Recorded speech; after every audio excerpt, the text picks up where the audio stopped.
Hey, good morning, remote learners. Today is Thursday, January the 14th. It is a music day. If my loading bar would get out of the way, you'd see that. Today is also a day where we're going to be coming into your Zoom sessions with some friends and photographers, and we'll be taking your class picture for the yearbook. So you'll be ready to do a serious one, a smiling one, and a silly one. So be ready for those three. We hope to do it really quick because we got to get through all 30 plus classroom Zoom sessions in the morning. So we'll start with sixth grade and we'll work our way down. Your teachers will let us know. We'll probably interrupt a few lessons, but we'll do our best to be quick and let you keep learning today, okay?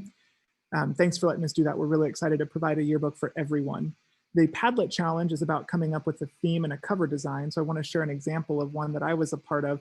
The theme was called Fusion Defined. Fusion is how we bring people together. Sometimes you hear about fusion food where we might mix Mexican and Indian and bring those things together. And our country is a great big fusion example of bringing a lot of people together. So this is one from 2002. So this might be something you'd consider thinking of a creative theme and a cover design for the Padlet. I want to show you just the staff page. This is all the people that it took to put the yearbook together, and you're going to have an opportunity to put your input in with the writing challenge. I want to note 3 people specifically. You'll see right here the people editor was myself.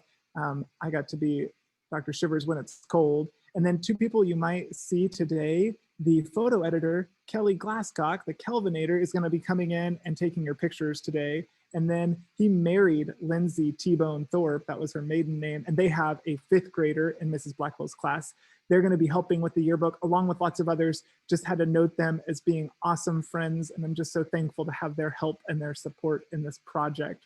A few of the stories that I wrote, so this is my name here, was this one about using nanoparticles to clean up the environment and pollution on land and water and air.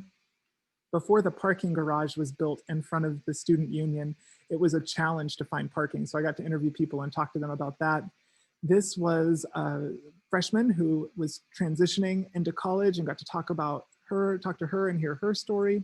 And this was, they were doing samples and Glamour magazine came to K-State. So I got to cover that and talk to people. And then an interesting thing was September 11th happened. And you've heard the story of my flags before up here, but we got to cover a very specific example of the timeline and the unique experience in our country on what it was like for everybody to come together.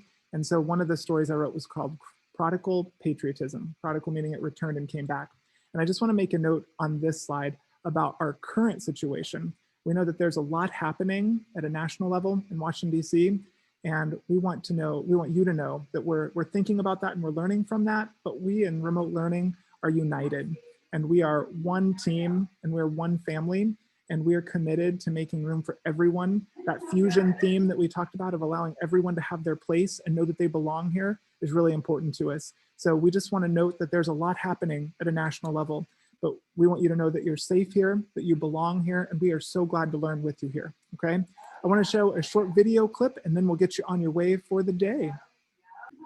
So in this clip, they're asking some yearbook advisors, the adults that worked with the teams, and you're our team for yearbook here, to describe the yearbook in 1 word. So this is what you're going to hear, okay? If I had to describe yearbook in 1 word, it would be real.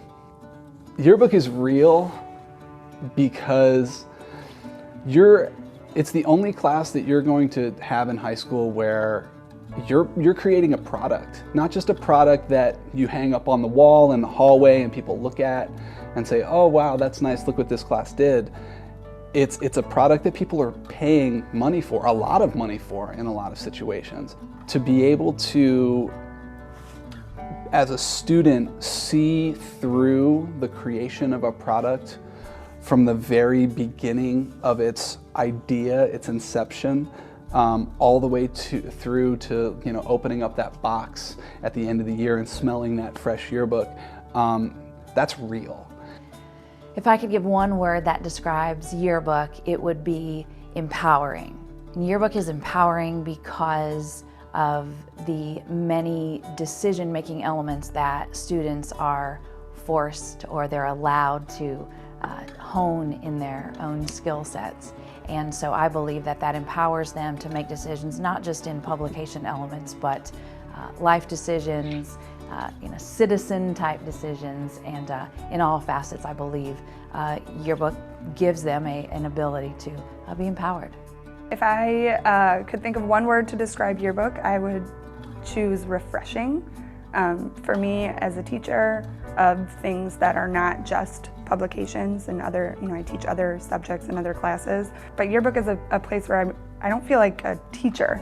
I feel like someone who's overseeing my students and who, I'm a coach and I'm a mentor to them, and sometimes I feel like a friend to them, which is kind of nice. So it's refreshing. So those words were real, empowered, and refreshing. We hope that you see those things with our theme this week. So keep up your great work, everybody, and we will talk soon. Thanks.